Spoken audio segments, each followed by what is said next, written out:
It was hilarious watching us ineptly trying to kill each other in the dream, and here you are now holding my hand. I know you now, laughing while we dance. Journey to Omega. 1. As his dream of flying in the blue sky over the treetops faded, James woke up to find 3 Asian men in blue smocks around his bed. Noticing the stethoscopes around their necks and the wires from under his blanket leading to the computer terminal, his surprise subsided. He was in a safe place. "Good morning, James Daniels. How you feel?" the closest doctor asked with concern. James said, Am I really back on Earth?" "You on Hanai Base Hospital. You look good readings. Your friend Peter come soon. Push button if need anything." As he spoke, the doctor pushed a button on the side of the bed to raise James up to a sitting position. With that, the doctor shuffled from the room. Almost on cue, a tall, sharp-looking man with long white hair floated in. "Jim, how good to see you after all these years." The white suit impaired James's sight. He could barely focus and make out the face on this white, decorated man. He approached and leaned in, placing his hand on James' shoulders. James recognized his old friend, Peter Russell. "Peter? I'm back on Earth. You look so young, and you haven't aged at all. Tell me I'm not dreaming." "You're really here, Jim. Vietnam. And it's really me, old friend." "I thought I'd never see Earth again. So I'm really back? How have you been? How is your wife?" "Janet died many years ago, but I've been good. I still work for the project. We need you. That's why we brought you back." "Need me? For what? Is this some work release parole? I'll do whatever you want. I don't want to go back to Mars." Just then, an Asian woman dressed in a green gown brought in a tray with several dishes of puree food. She placed it on the bedside table within James's reach. "Please eat slow. Push button if sick," James said. "Thanks." Peter picked up. No, you don't have to go back if you don't want. You're free now. But we really need your help. You know the ranking system. If you help, we'll promote you to blue or maybe even white.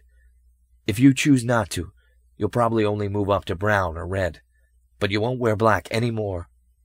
All we're asking for is your diplomatic skills. But you could also work with the project if you want." James smacked and slurped. "Man, I'm starved. Feels like I haven't eaten in days. Diplomatic skills? What's this about? I could jump to blue? Me? A diplomat?" "Yes, things are really bad in America, but they might be ready to talk. We want you to talk to them." "Bad in America? Don't you live in California? And me? Talk to them?" "I thought maybe you knew more, but I guess the colonists didn't tell you much about the last 80 years. Let's see. Back in 32, after Bill died. Things in America fell apart quickly. I moved back to Paris and kept working on the project from there." "You mean after I killed Bill? I didn't spend 80 years on Mars for nothing. I was exiled there. A criminal in black, don't forget." "No, they didn't tell me much. I got to help out, though, and made a couple of friends, but they were always careful around me. They hated me for killing him." "I don't think they hated you. You don't really think that, do you? You're just groggy from 2 years of hibernation on your trip." "No. I suppose no one would still really hate me after 80 years. But I am a criminal, and they look down upon me. And now you say you want me to be a diplomat? After things fell apart because I killed Bill?" Peter sighed. "I really got my work cut out, don't I? It wasn't your fault. Bill held things together by a thread. The Americans were always skeptical. I think they would have regressed even if Bill lived. It just went down quicker without him. But I really thought it was getting better. For 20 years, I watched Bill give his talks and saw steady improvement. Things did progress, at least on the surface, but there was always a large resistance to the changes. You're a little fuzzy. Let me just go through it all again and get you oriented. It's Friday, September 9th, 2112. I'm 166, and that makes you 150 years old. Back in 2012, you wrote your paper, The Inspiration. I joined the ACIM project, and we built Kim in Paris. You guys built it. Mine was just a general design. You worked out all the details. Okay, but you are still known as one of the founders. Please don't interrupt. Let me get through this. In just a few short years, we started getting dramatic results. The Europeans embraced her and implemented the changes quite quickly. Then the Asians followed, and by the way, they even surpassed and excelled in some areas like space exploration.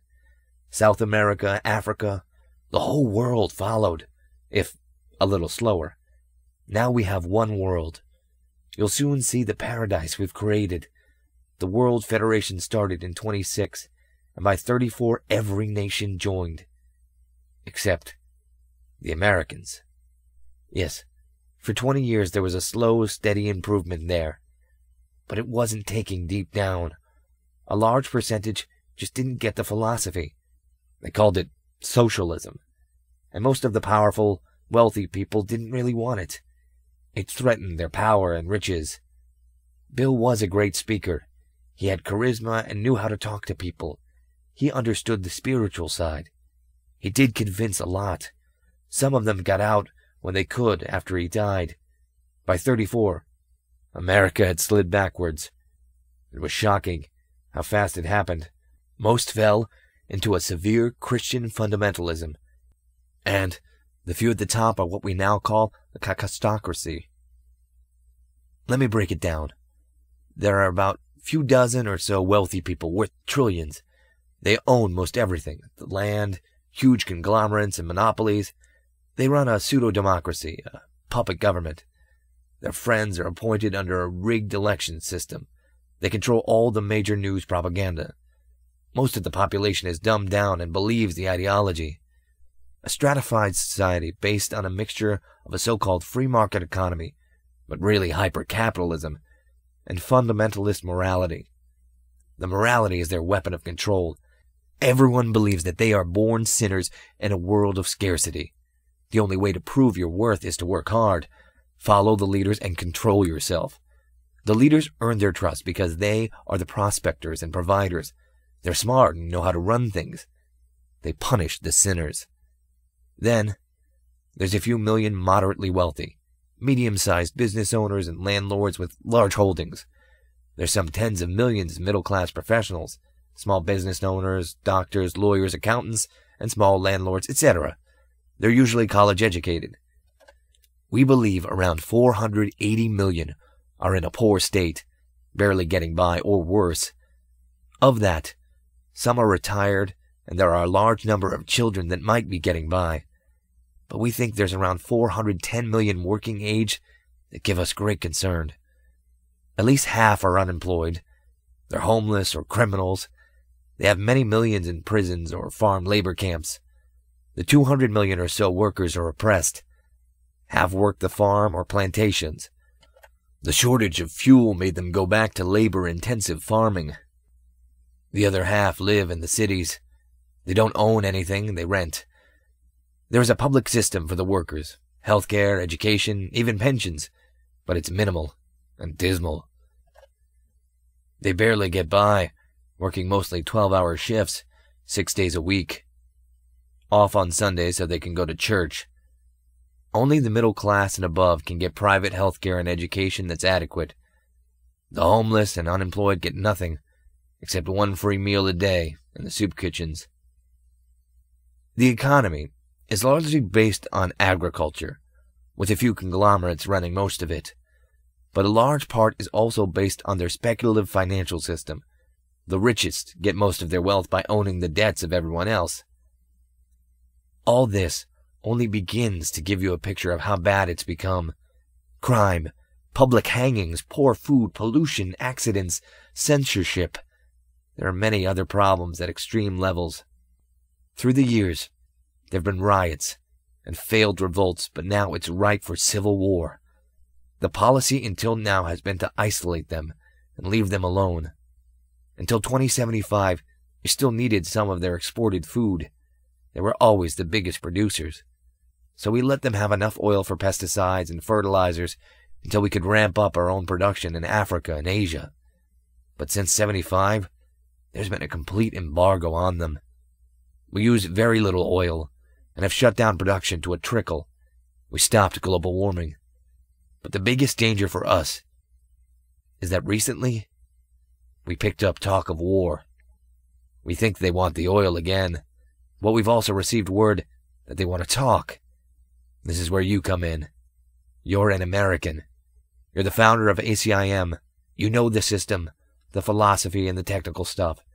Kim herself recommended you as our diplomat. James was confused and afraid. Damn. It sounds like hell. I can't believe it's so bad. I was hoping I could go back to my place in Tennessee, but it doesn't sound like it. I just don't know. Kim picked? She must have a bug. Oh man, Peter. You know I'm no good at talking. If you're counting on me, man, we're in trouble. No, I think you'll be fine. You just don't know it. You can do it. We kept our eye on you all these years. You've advanced further than you think. If anything, we'll have to dumb you down a bit. If you watched me, you should know how miserable I am. All I've dreamt about was seeing the blue sky and green trees again.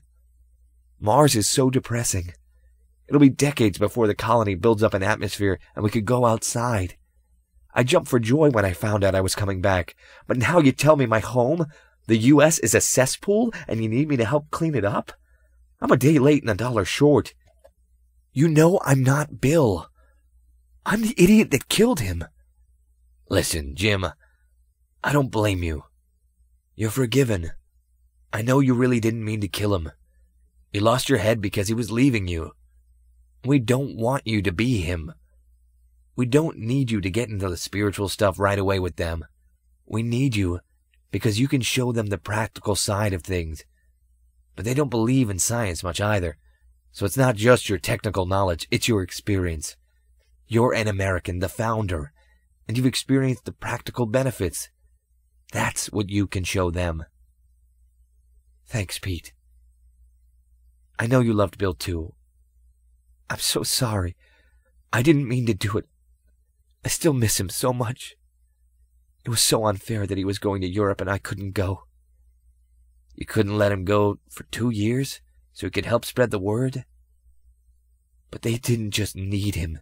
You said yourself how things look off in Europe. It was just going to be a victory tour so people could throw flowers at the great Bill Wiley's feet. I guess I was jealous. I didn't get that kind of fame. I'm glad you admit that your jealousy was part of it. You know, it was your own country that wouldn't let you go with him. Europe did need him. Peter, you're a physicist, not a psychologist. But you're right. I have no excuse. I killed him. Why doesn't matter. All I can say is I'm sorry. I've suffered more than anyone because of it, and I hated them for not letting me go. Security risk, like I had some secret knowledge to give away. You guys already built the damn thing. And I'm not even a real scientist. I just put ideas together from all the stuff I read. But you see how they didn't let you go with him because they were always trying to slow things down or stop her? It didn't make sense. What could I do? I never even seen Acom. They probably just thought you could make improvements if you saw her. Or just your being in Europe with Bill might advance things politically so much they'd lose their standing. It was their resistance. Yeah. It's funny how they let me go after he was dead. That was political too. Rather than risk a backlash for your execution, they extradited you. But they made us promise to keep you isolated. They were quite pleased that we sent you to Mars. We should have brought you back long ago. but the Mars program wasn't set up for return trips. You need to understand the difference between America and Europe those first 20 years. The Europeans were more humanitarian than Americans. They believed more in equality, so the changes Kim made were seen as practical and good for everyone. They really weren't concerned about the spiritual implications. Some thought that they should know more about the spiritual philosophy and wanted Bill Wiley to come and teach them, so his 2-year tour was planned. He was wanted, but maybe not really needed. It was too late for them to go back anyway.